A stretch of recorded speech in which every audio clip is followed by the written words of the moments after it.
So you can see what I'm doing is I'm laying on these blocks that I textured, remember? And the nice thing is you have this randomness. Remember I've talked about it before, randomness, right? Like none of these blocks are really the same. They're all different from the texture of the rock that I used and when I scribed them and snapped them.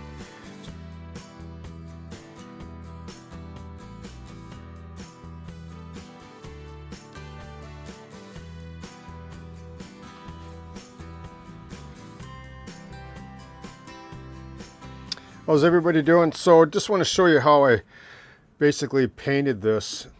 Now look, you can do 10 layers, 12 layers, or you can just do 4. Like if you get the color tones right, then you don't need that many layers really. Like it's so easy to overdo a lot of textures and paint, washes, etc., especially with ground terrain, because it can turn to mud. Like you don't want that. Like you want mud. Like, okay, so in the real world, things are muddy. So I don't mean like that kind of mud. I mean when you mix colors together to a point where it all blends in, and that's not unifying color. That's making mud, and that's the biggest mistake any artist or any painter will make. And you don't need to be an artist to learn how to do this. You don't need to go to art school.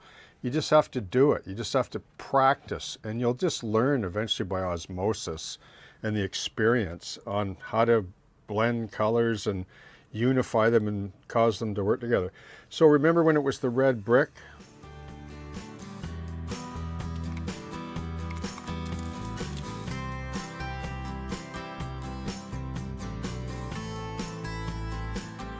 Okay.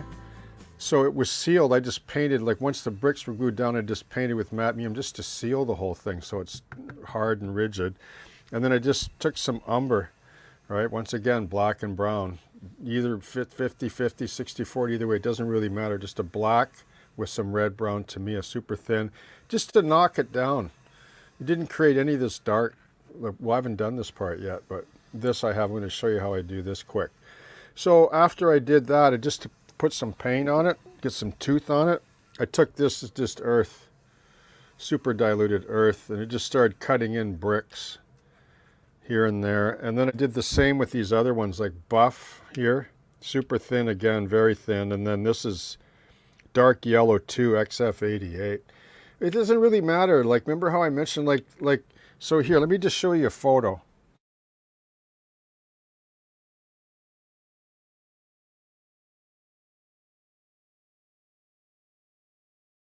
Here's a photo of cobblestone from Normandy, right? See, look, see where I'm headed with that? See the desert yellow here? See the buff, earth, a little bit of rust. You know what I mean? So you just pick off bricks randomly, right? And you can see like those are the colors. Earth, buff, and dark yellow too, okay? So I lay those on. Now here's the boomer color of the week by Vallejo. So now I put the airbrush away. I love that. Like I love the airbrush, don't get me wrong, but I love just putting it away. Like when I get my base tones down and coverage, and then I just start using water and a traditional brush. So this is Vallejo Model Air 71.128 Gray Violet. I love this color for shading. Like for relief shading, like pin washes, sloppy pin washes on ground terrain. And I used a lot of this on the carrier too, because you'll see this will be on the carrier. Like I try to carry the colors throughout the painting or throughout the diorama in this case. Like that's what you'll notice about a painting is you'll see the same colors moved around sort of strategically, like on the subject, you know. So I really love this gray violet because there's a lot of gray on here. Put your lids on, right? How many times have I done that? See, there's gray. Well, I don't want to use just a gray, like a cold gray. I want a more of a warmer gray. This is almost like a type of olive gray, right? You can see it in here. So I'll show you what I do. So this has been done as I described. So I take some water. I have a little bit of flow agent in this, but you probably don't need it for groundwork. But I like to just, you know, wet the whole surface, right? If you want to avoid tide marks and you want good flow, right? And then what I'm going to do is just take a brush like this with some of this gray violet And I'm just going to start stabbing it in. Okay. And if I don't have enough water, like you don't want to have a pool of water here, but you want to keep things wet. And then you just want to move this around so that it goes into all the engraving of your nice cobblestone groundwork that you work so hard to do. Okay? Just going to move it around. This goes quick. Grab a little bit more water. Move it around. You want to get it in there so that it paints over any of the red terracotta brick that was sort of showing through your previous layers. Okay? And that's really it. Like that's about it, right? And then when that dries, some of it goes away, but it stays in all your mortar lines. And then I'm going to mortar this with a light textured gray once this is dried and cured, and the same as this. And if you're not liking it too much, just get out your friendly solvent, free solvent water, and go like that. See? You can wash it off, but it'll just go down inside. And then because it's all matte, medium, and sealed, the water's not going to wreck anything because it's sealed from water.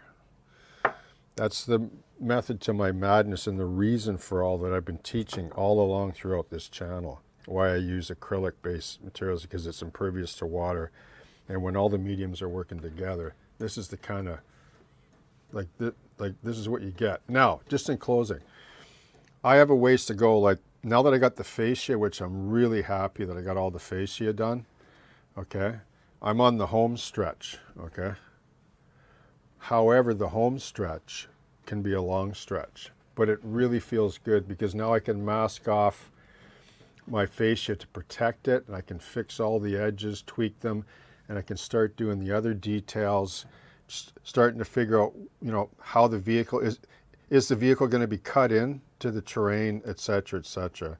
And then more grasses, and then you can see I fixed the edges here. I got to repaint this. I got these colors, like I know what these colors are, and I'll just blend that in. And yeah, it feels good.